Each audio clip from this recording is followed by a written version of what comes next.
Hi everyone, in this video I'm going to let you know the ways to increase your Tity Bank credit card limits.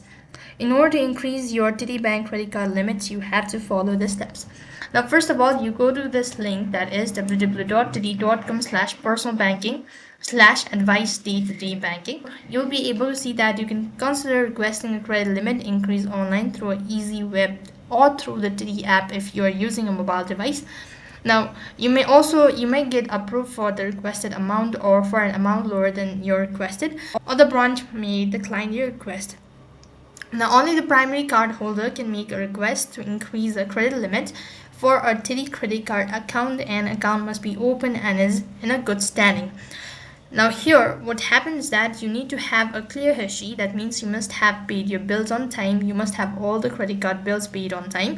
And likewise, you must have no loans amount or you must have a clear transaction history. Only with that following criteria, then you can increase your Tity Bank credit card limit.